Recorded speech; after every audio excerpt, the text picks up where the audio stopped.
So today I want to talk about symbols we see about the autistic community, how some of them are good and bad, and kind of meaning, and also neurodiversity in general, and the symbols that are often used.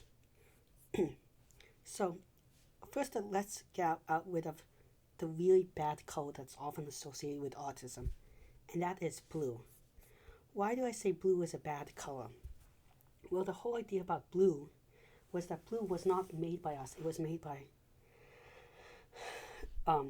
people that thought autism was a horrible disease, and that said that it needs to be cured, and that it was all about teaching us how to be normal. And these people said that autism mainly only occurs at first in boys, and they said mainly. They used it being in men as one of its traits. They said that autism was being over masculine. It was being too much of a man. And they made up all these really messed up theories about autism that did a lot of harm. And they gave the whole idea that women could be autistic, and that non-binary folks and non-gender conforming, and that autism is independent of gender, and that you have plenty of autistic people that are creative, and not all of us are just logical STEM Vulcan bros. Most of us aren't. Most of us have a huge creative mind. A lot of us are artists. A lot of us, even that are cis male, are not as gender confirming. But they put blue to represent manliness, and that we're too much of a man. It was made up by really messed up groups of people, such as Autism Speaks, heavily promoted it, and also Isaac Bar Cohen. Is it Isaac or Simon? Simon Bar Cohen, which is actually Sacha Baron Cohen, the comedian's cousin, promoted it, and these ideas were so horrible. Lovaas, a conversion therapist, also promoted these ideas. So I don't know how to say it. His name Lovaas. Horrible people all promote this blue idea, but specifically Autism Speaks. And Autism Speaks was founded on the premise that autism is a disease that needs to be cured. Autism Speaks put some PSAs that are called autism worse than cancers. They put out grief kits that if your kid is diagnosed with autism, how to grieve and how to pray because your kid is dead.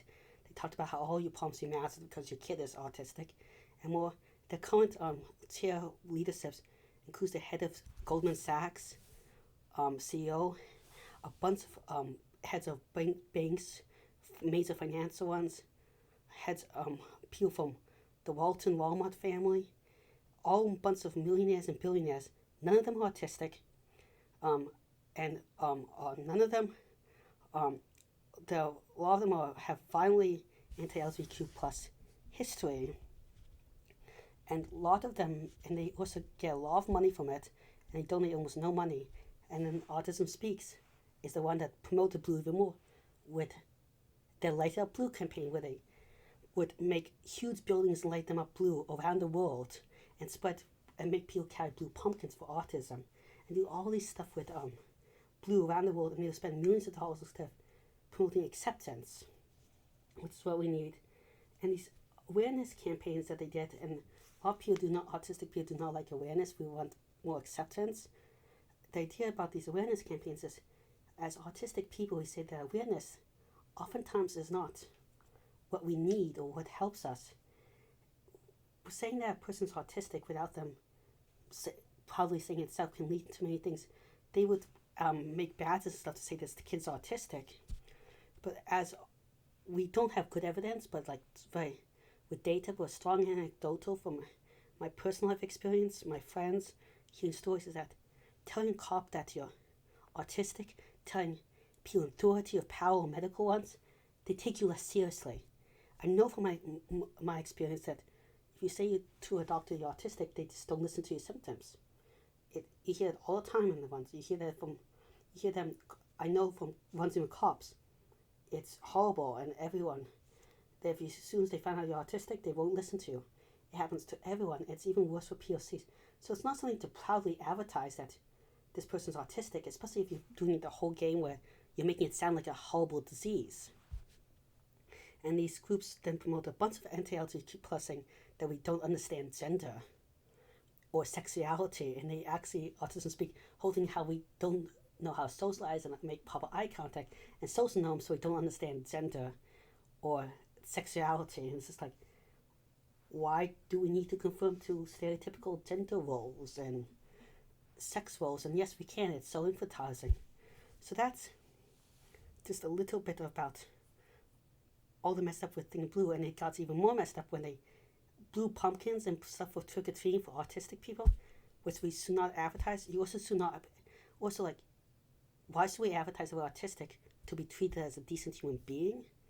That's also like problematic, their statement. But beyond like that advertising being harmless, like teal pumpkins, which is very close to the blue that was often given, sometimes the same color. Teal was an allergy campaign for people with severe allergies that cannot have traditional trick-or-treats, to warn families and people not to give them candy out. Now that the Autism Speak campaign actually totally messed it up, and they had to end that campaign because they overtook them with money. So now it's a lot harder for people to advertise they have severe allergies in a lot of spaces because of Autism Speaks.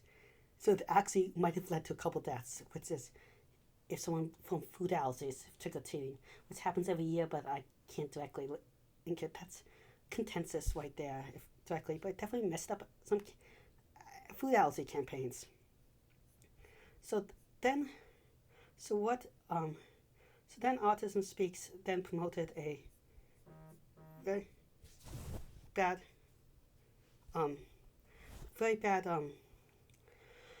symbol with a puzzle piece, and there's a whole bunch of articles. I'll just put one of them. And the puzzle piece said that we had something. It wasn't first for Autism Speaks, but it said that we had a piece of us missing, and that autism was a puzzling condition that needs to be fixed by putting all the pieces together. Again, all by non-autistic people. They made a ton of money off of us and spent almost none of it to help us, and they made ribbons. And the puzzle piece has a very negative connotation in our community. It's not us. It was not made by us. It's not our voice. And it's used by a lot of really messed up organizations. And also people, when they see it, they do think something is missing. And the original image of the one, people forget it had a picture of a puzzle piece and a girl crying in it. For those of you who can't see my image. So what symbols do we use? So for example, one of the symbols we commonly use in the autistic community is the infinity symbol.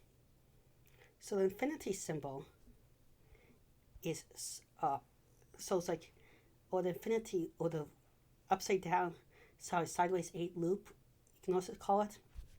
It talks about like the infinite diversity, and it's for neurodiversity in general, so not only autistic people, but some people with dyslexia might identify with ADHD and more. And it's usually in the rainbow, and I'll get to the rainbow in a bit, but it's about the diversity and that how it's diverse, and promoting the diversity is good. It usually is a rainbow color because it's neurodiversity in whole, not only autism. Or people say it has two other connections, that it might be that autism spectrum disorder. It's like spectrum, so you saw the whole spectrum. That autistic people are on a spectrum, but another connection is that a lot of the autism symbols and ideas came from the LGBTQ plus community. So the rainbow now as it gets picked up, and there's a pretty good reason for that. Is that Autism Self-Advocacy Network, which is one of the largest ones, it's autistic, it's fully run by autistic people, one of the oldest autistic self-advocacy networks, and has done some of the most work. All of its founders were genderqueer and also non-heterosexual. All of the founders. All of them were also LGBTQ plus advocates and work in LGBTQ plus advocacy. And still most of the board and people working for them are non-cis males, and most of them are also non-heterosexual. So that is a big reason, and again, it's kind of trying to fix that problem that we had of this the overly male focus and the male overly being masculine, and a lot of us, even male autistic, cis male autistic people like me, are not super masculine bros. Like, we don't like sports in the same way and stuff, and we like cute things. What's nothing wrong with that, but like beyond that, a lot of the other self-advocacy networks and original people that founded it were also genderqueer outside of autistic self-advocacy network or LGBTQ+, and worked in that one. We both need pride, so there's the pride component. It's very important, not just awareness. Beyond that, we were both really hurt by the psychiatric community. A lot of the original people that both of us, we both were the founders of ABA therapy, which is conversion therapy for autistic people. Literally was founded also conversion therapy for gay people, and there's a huge overlap with conversion therapy and ABA therapy and the founders and how it's treated and the overly masculine idea. And then they say that autistic people just don't understand gender stuff. So yeah, that's the reason why the rainbow is so important. For a lot of the advocacy ends up with the rainbow. Another reason why, now I can't find who actually made these symbols originally. These are just what I've heard, and they make sense. Another symbol that is common in our community in color is gold. Gold specifically means autism. And by art, and what the gold color comes from is, no one is quite, I can't find a specific date, but gold comes from AU. AU is what autism stands for. It's the first two letters of autism. And it's also the symbol for gold is this color. Gold is AU on the periodic table of elements, hence the color gold.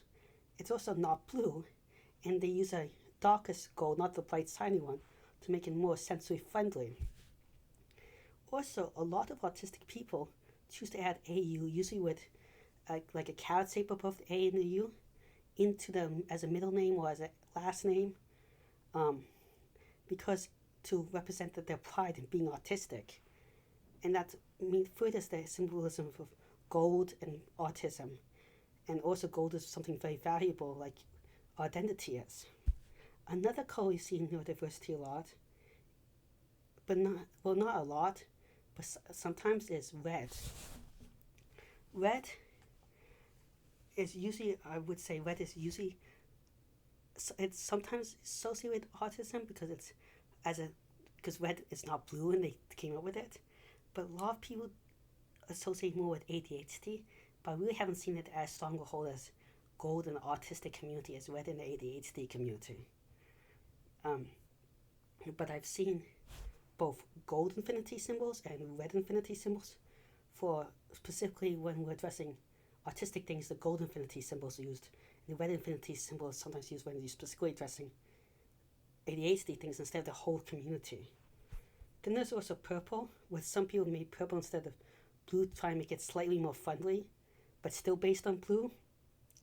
It still was mainly done by not the autistic community, so I don't really like it, but it's not as big of a deal as the blue. And I've also seen the black infinity symbol, which I think is more just people with, I think it's like a stylistic choice by some people that just liked the black infinity symbol, because they thought it was cool. I've seen a couple black autistic people use it. I don't know if they used it to represent being black and autistic. It didn't seem like it seemed like it's a stylistic choice, but I could be wrong, but I couldn't find anything explicitly saying that. So this is just a rough lesson about a bunch of different symbols, and you can still see the symbols even more. Like the Autistic Self-Advocacy Network has this nice little design, their own logo that looks like a it's a septagon. That's kind of unusual, but it has the rainbow again because of all the solar diversity. But you can find other symbols that are less used. You can find also all sorts of rainbows. I forgot to mention that. The rainbow colors, it's not like the rainbow spectrum like you see on the rainbow like Roy G. Biv. There's a million different rainbow infinity symbols I'm showing here because there's no quantified, unified way. So you'll see a million different ones when you look up at different meetings of color palettes of the rainbow. But this is just a quick introduction to all those ones. Thank you very much for listening. I hope you found this informative. Please like and subscribe. It really helps out the channel.